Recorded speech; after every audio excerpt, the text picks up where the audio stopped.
Hi everybody, Dacob here. Welcome back to the Fashion Bunker. We haven't had like a channel talk in a long time, so there's a lot of stuff to catch up with. First of all, glasses. Yes, I am wearing glasses. Most of the time I do. I mean, there's different types of glasses. You've seen me with the Dolce & Gabbana thick glasses. This is a particular model, very special, that I hunted down. Chanel, runway piece, fall-winter 17-18. So that's that. For those of you who might be asking yourselves, what Dacob is like changing style and looking weird. I'm wearing Never Give Up on Love, my merch. Check it out. You could purchase it in the description box down below. Follow my merch link. You could also click on the bar underneath the video to get a t-shirt like this one or in another colorway. Handwritten by me, digitalized, and then printed on the t-shirt. This is my handwriting. Yes. Okay, so that's another thing. Glasses, I'm really loving these. It's very rare for my big head to find a pair of glasses that are big enough. Usually they're all too small, and this kind of worked. It's a very interesting shape. They're not cat eye, they're not round, they're not oval. They're a little bit of everything, and they're slightly tilted inwards, and they have a metal acetate. They have the magnets inside. Just a slight little double C logo, minimal on the side, which is almost invisible. Very decent. I'm living for them. So thank you for that, Chanel. Other than that, Karl Lagerfeld not coming out on the runway after the Haute Couture show. The Haute Couture show, now you've been asking me to make a review of it. What is there to say? At a certain point, things are becoming so repetitive, it's really hard to make a video about them. But whatever.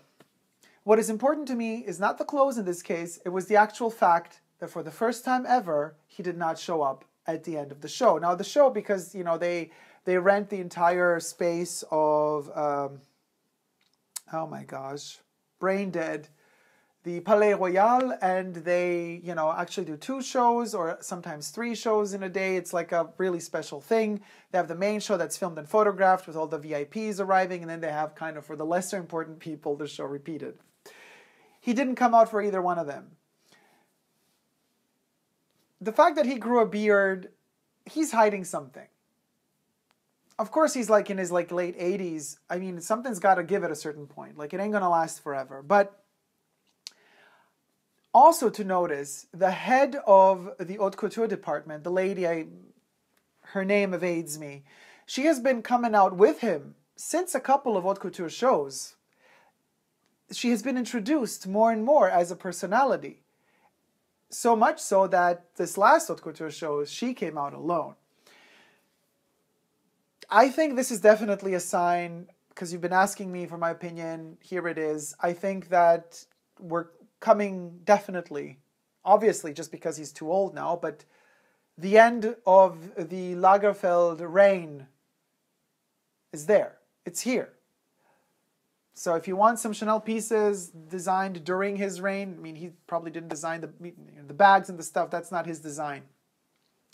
The Haute Couture stuff, maybe he draws them and stuff, but he has a design team doing it. But it's stuff that he approves. So if you still want to get something made during his time, now is the time to do it, because once he's gone, something else is going to come for sure.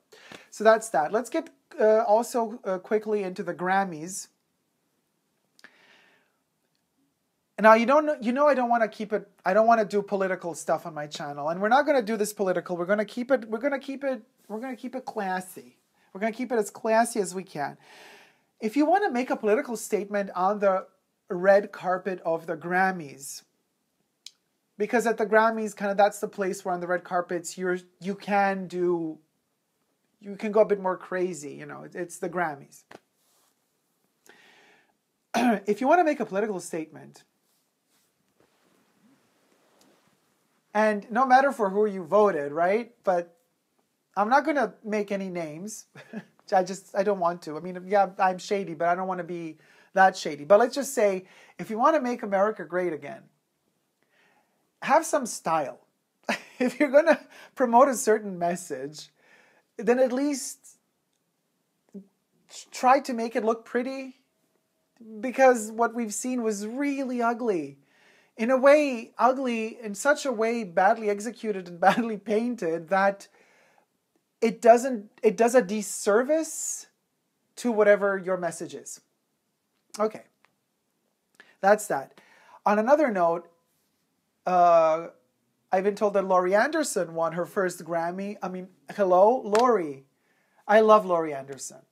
I love her very much, and I think that it was way overdue. Are you freaking kidding me? I didn't know she never won a Grammy before in her life. Like, that's insane. That's insane. If you want to check out something amazing by Laurie Anderson, I mean, her music is very experimental. This is way before the Bjorks of the other generation, you know what I mean? Like, she is the mother of these experimentations. Bright Red. Bright Red is a really good album. You should check that one out. So congratulations, Laurie Anderson. I want to also touch base on another thing. Sometimes people comment on my videos saying the commercials, oh, the ad breaks. It's a 25-minute video and there's 4 ad breaks. Usually I set an ad break every 5 to 6 minutes. This really irritates me, these sort of criticisms. If you don't want, okay, this is the thing. If you don't want advertisement, if you don't want ads playing during the videos, then just pay for YouTube Premium. It's a service YouTube offers, and you get to watch YouTube television and you get to watch the videos without commercial interruptions. Just do that. Pay. Pay YouTube Premium, you won't have any more commercials, boo. But otherwise, if you're not investing one single penny, one single cent to watch my videos because they're for free, then why are you complaining about the commercials, which are the only thing that gives some sort of revenue? Mind you, the revenue is a joke because what you get from YouTube is a joke. It don't even cover the rent, let alone pay for anything else. So don't be thinking, oh, okay, you know, he getting rich with this shit, so like don't overdo it with the commercials. It doesn't cover the rent. So what do you want? So you know what I mean?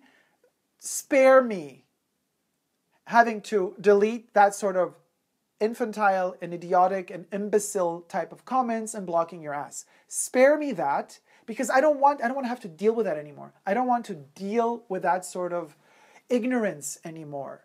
People are so self-entitled. We're living in a generation where social media has brought everything to the table in terms of everything is accessible and free. Consumption and criticism of whatever we're consuming visually seems to be some sort of like we're so entitled to do so.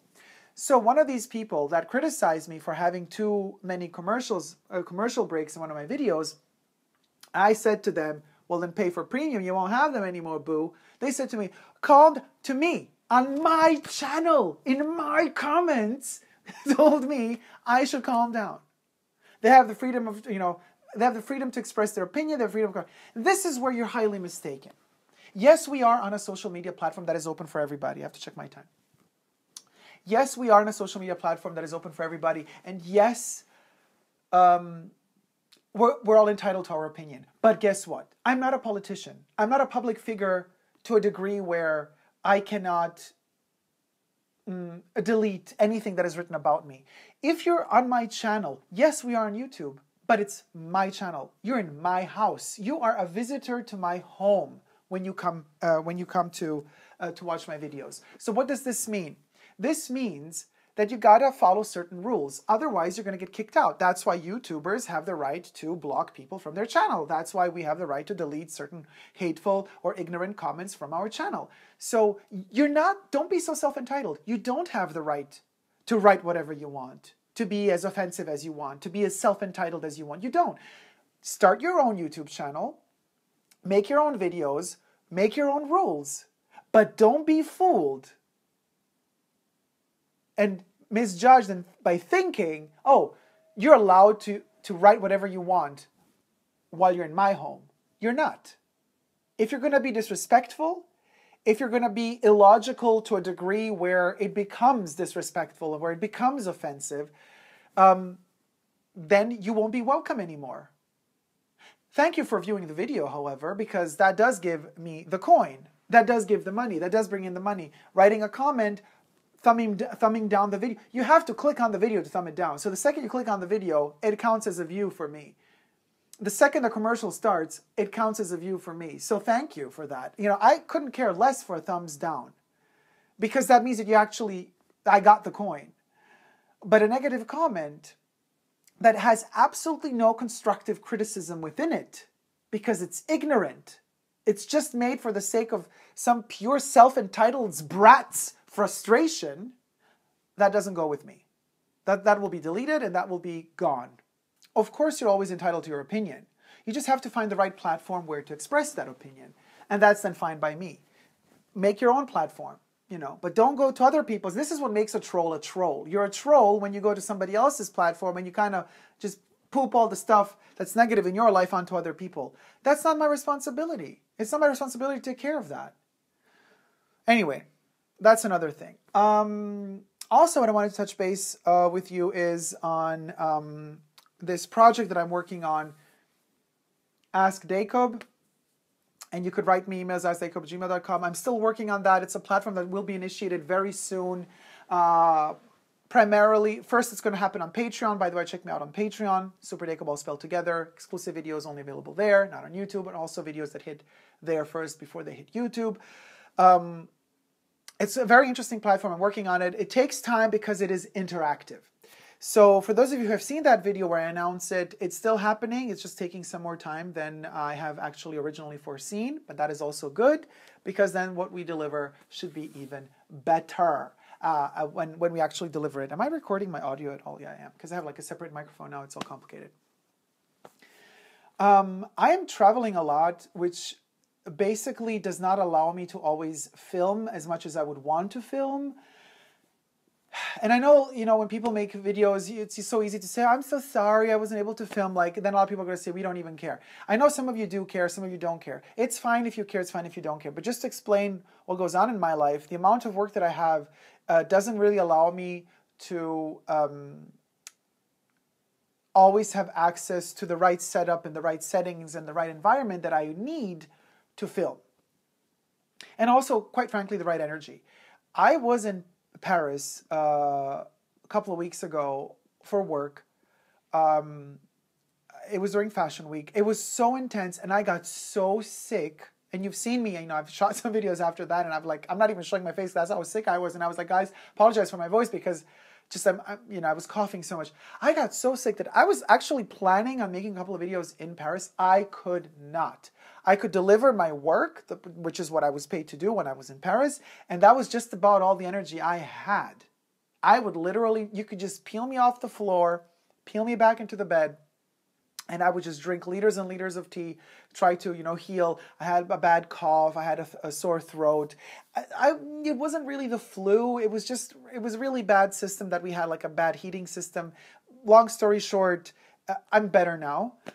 But it, you know, it took its toll on me. It was like literally almost 3 weeks of being, you know, ill. You know, with recuperating it all and just like feeling better and everything. But it just like, it takes its time. It takes a lot of time to heal.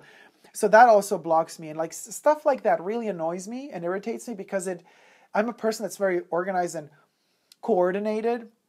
So I like to get stuff done. But then sometimes stuff like this happens and you can't get stuff done and it frustrates you even more and it makes you even more ill because you're just so cramped because you want to get stuff done but you can't. So this was very frustrating to me. I wanted to communicate with you. I actually had an idea of doing like live streams from Paris, you know, from the hotel room, but it didn't work out because, I mean, you would have just seen me coughing. That would have been, I don't know, I would have been probably in some weird feverish state saying stuff that I don't even know what I was saying. But things are getting better now. Now, as we are slowly but surely approaching kind of the coldest part and then the withering death of winter, and as we're kind of slowly, very shyly approaching a concept of what spring might be, I'm sure with the weather getting better, with the days getting longer, most importantly, I will hopefully find more time to actually do stuff on camera. So that's something also to talk about. I did make a very long series of videos on Patreon. All of the month of December, every day was a new video. It was a very, very special thing. So you could check that out on Patreon if you want to experience kind of the journey that we had together there. So I'm not going to say more about that. You could check it out on Patreon if you're interested. Again, Super Dacob all spelled together. I am working on new workshops that will also happen. I'm not so sure yet where exactly and how they're going to take place. But if you are interested, stay tuned for that, because it will happen as well. I am doing a lot of research in terms of TV shows and series that are happening on television and elsewhere, because I am working on another project personally for myself. So that's why, for example, on Twitter, Super Dacob spelled together, you're going to see me posting a lot about the TV shows that I'm watching currently, and I'm commenting on them. Very fascinating to see that we're living in a very speedy paced time where every week, literally, either Netflix or Hulu or somebody poops out a new show where, 10 to 15 episodes, you could see them all at once, and then it's over. There's no expectation of waiting or anticipation of what's going to happen the week after. So what happens is I binge watch a TV show within, a couple of hours. And then in 2 days, I totally forget. And maybe I even like it a lot. But because the next day, there's already another TV show waiting to be watched, and the day after that, another one, like after 3 days, I already totally forgot what I watched 3 days ago. No matter how good it was, it didn't really leave a mark. And this just shows me that it's not just the social media that we're consuming today, or are we consuming social media, or are we being consumed by social media? So it's not just the social media that is consuming us today, or we're being consumed by it today. It's also the fact that, not just the Instagrams and the YouTubes and whatever, but it's also television. Everywhere we go, we're bombarded with everything. Fashion shows, the pre-summer, main summer, after summer, sports summer, pre-winter, main winter, haute couture summer. There's like so many different, like shows used to be like 4 shows a year. And now it's like 10. A brand has 10 different collections a year, 15 different collections a year. Everything is so fast-lived and is just thrown at us so quickly. I'm still surprised that some shows actually still deliver the quality, really, with the speed and pace that they're made in or with. It's still fascinating to me that some of them actually do have the quality. But most of the stuff that we're consuming has become so quickly done that the quality isn't just there. Also, another shocking reveal. Oh my God, no more time left. Last thing I'm going to say, I went to buy ibuprofen, and it was like sold out in a pharmacy, and then they said, yeah, there's a big crisis with medicine, simple stuff like aspirin or Ibus, you can't really get them because, they're not really produced in first world countries anymore, they're produced elsewhere, and then there's a lot of different policies in terms of importing all this stuff, and there's a lot of crisis, so medicine is low. That really shocked, I was like, okay, crisis coming up, recession coming up. Love you guys so much. Hope you like this video. Let's channel talk again soon. Don't ever forget to never give up on love. Love you, bye.